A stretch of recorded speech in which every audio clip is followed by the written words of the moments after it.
नमस्कार परिवार के सभी साथियों को, मैं आपका साथी दीपक चौहान। साथियों, आज की जो वीडियो है आप सबके लिए वो आपसे सुझाव लेने आया हूँ कि क्या ऐसा होना चाहिए या ऐसा नहीं होना चाहिए। इसमें बहुत मिले जुले जवाब आएंगे मेरे पास, मुझे मालूम है। मैं बात करूँगा एसएससी सीजीएल 2025 के जो टायर 1 के एग्ज़ाम हुए उस बारे में मैं आप सबसे बात करूँगा, और लास्ट में मैं आपको बताऊँगा एसएससी सीएचएल 2025 टायर 1 का एग्ज़ाम कब होगा, उसके बारे में मैं आपको जानकारी दूंगा। बट उससे पहले आप सबसे रिक्वेस्ट है, अगर चैनल पे आप लोग नए हैं तो चैनल को सबसे पहले सब्सक्राइब करें, लाइक करें, शेयर करें और हर एक दिव्यांग साथी तक इस वीडियो को ज़रूर पहुंचाएं। साथियों, एसएससी सीजीएल 2025 जिसमें मैंने आपको अपने अनुभव के बारे में बताया था कि मैं ट्रायल बेस पे टायर 1 का एग्ज़ाम मैंने दिया था। रिक्वायरमेंट नहीं थी, फिर भी दिया कि परीक्षा सेंटर पे होता क्या है दिव्यांगजनों के साथ, उसे जानने के लिए।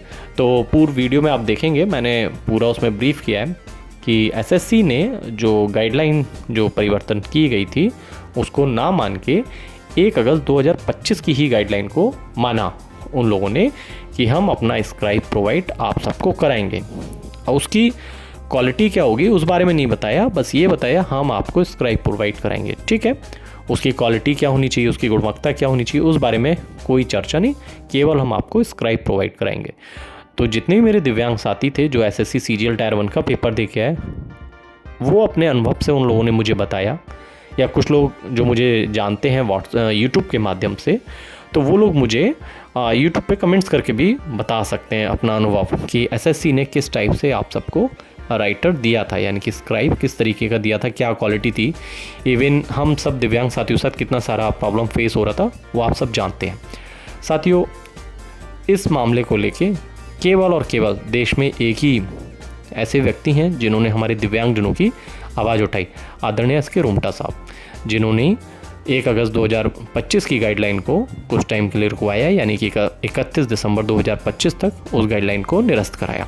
अकेले वही व्यक्ति हैं इस देश में, और कहने का मतलब ये है कि बहुत लोग आ रहे हैं और कह रहे हैं कि हमने कराया, ऐसा कराया, वैसा कराया।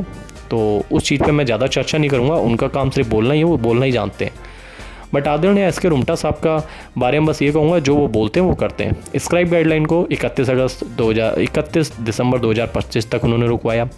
स्टेट बैंक ऑफ इंडिया की जो गाइडलाइन थी उसको भी निरस्त कराया। फिर आईबीपीएस की जो परीक्षा आ रही हैं, जो होने वाली हैं, उनको भी उन्होंने निरस्त कराया। अब एसएससी को लेके बात करेंगे। एसएससी को 6 या 7 अक्टूबर की उनकी कोर्ट में डेट है। कैट में केस फाइल किया गया है। अब उसका जो निर्णय आएगा आप सबको बताया जाएगा। बट उस सबसे पहले आप सबसे बस यही कहूँगा, जो भी मेरे दिव्यांग साथी एसएससी सीजीएल 2025 की पेपर देके आए थे और उन्होंने एसएससी का स्क्राइब यूज़ किया था, मैं बस यही एक सुझाव रखूँगा, क्या हम दिव्यांग साथियों का पेपर दोबारा नहीं हो सकता? क्यों नहीं हो सकता? हो सकता है। जब सबका हो सकता है तो हम दिव्यांग साथियों को एज़ पर गाइडलाइन परीक्षा होनी चाहिए। मेरा ये मीन्स अपना मानना है कि एसएससी में दिव्यांगजनों का पेपर दोबारा होना चाहिए, जिन लोगों को एसएससी ने स्क्राइब प्रोवाइड कराया था, और सभी को प्रोवाइड कराया था सीजीएल की परीक्षा में। क्योंकि साथियों, मैं इस वजह से इस बात को बोल रहा हूँ कि जो सेंटर के एग्ज़ाम कैंसिल हुए, जब आप उनका री एग्ज़ाम करा सकते हैं तो हमारा क्यों नहीं। जैसे साथियों, मुंबई का डोनीवाला करके एक जगह है, ईस्ट मुंबई, डोरीवाला, हाँ डोंडीवाला जगह है ईस्ट मुंबई में। उस एग्ज़ाम सेंटर पे जो लास्ट दिन का जो पेपर था, उसकी लास्ट शिफ्ट का पेपर कैंसिल कर दिया गया है। अब उन लोगों का पेपर 14 अक्टूबर 2025 को होगा। तो क्या हम लोगों का उसमें एग्ज़ाम नहीं हो सकता? एज़ पर गाइडलाइन के अकॉर्डिंग, जो गाइडलाइन है उसके अकॉर्डिंग आप पेपर कराइए हमारा। आप जो भी आपकी रिक्वायरमेंट है, हम सारे दिव्यांग साथी उसको पूरा करेंगे। और जो चीज़ है, जैसे आप जब उनका करा सकते हैं तो हमारा भी एज़ पर गाइडलाइन कराइए, क्योंकि आपने हमारे गाइडलाइन का, हमारे रूल एंड रेगुलेशन का और हमारे एक्ट का वॉलेशन किया है। तो एसएससी को इस चीज़ को ध्यान में रखना चाहिए, और जैसे सबका री एग्ज़ाम हो रहा है वैसे हमारा भी होना चाहिए। अब साथियों, मैं वीडियो ज़्यादा लंबी नहीं करूँगा, ये मेरा सुझाव है। आप कमेंट्स के माध्यम से मुझे ज़रूर बताएंगे, और मुझसे जो लोग जुड़ना चाहते हैं, मैं बहुत जल्द आपको अपना YouTube channel means WhatsApp channel भी शेयर करूँगा, जिसमें आप मुझसे डायरेक्टली भी जुड़ पाएंगे और डायरेक्टली आप मुझसे संवाद भी कर पाएंगे। अब मैं बात करूँगा एसएससी सीएचएल 2025 की परीक्षा। साथियों, एसएससी सीएचएल 2025 टायर 1 का एग्ज़ाम है अक्टूबर की लास्ट वीक, यानी कि अक्टूबर की 4th वीक में इस एग्ज़ाम को कंडक्ट कराया जाएगा। तो आप इस चीज़ की प्रिपरेशन कर लें। अब गाइडलाइन जब भी इसमें चेंज होगी मैं आपको बताऊंगा कि अब SSC CHL 2025 में किस टाइप से आप स्क्राइब लेके जाएंगे। तो अक्टूबर के 4th वीक में आपका पेपर होगा और इसका नोटिस और इसकी जो जानकारी मुझे मिली है वो SSC की साइट से ही मुझे मिली है, जो SSC ने अभी टेंटेटिव हम सबको बताया है। तो आप लोग प्रिपेयर हो जाएं।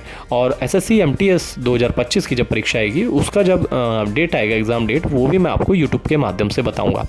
और चलते चलते बस यही कहूँगा, आदरणीय SK रुमटा साहब को आप सब मजबूत करें, उनके हाथ मजबूत करें। साथियों, लोग बहुत आ रहे हैं, बहुत कुछ मैसेज वायरल कर रहे हैं अपने, तो उस चीज़ पे आप ध्यान ना दीजिए। जिन्होंने जो किया वो करके दिखाया। एक अकेले एकमात्र ऐसे हैं जिन्होंने पूरे नोटिस जारी करवाए, इस गाइडलाइन को कैंसिल भी कराया और आपके हक में फैसला भी कराया। तो बस ऐसी इन्फॉर्मेशन वाली वीडियो और अपने सुझाव और आप सबसे आपके सुझाव लेने के लिए मैं आप सबके सामने आता रहूँगा। मैं आपका साथी दीपक चौहान। जय हिंद, जय भारत।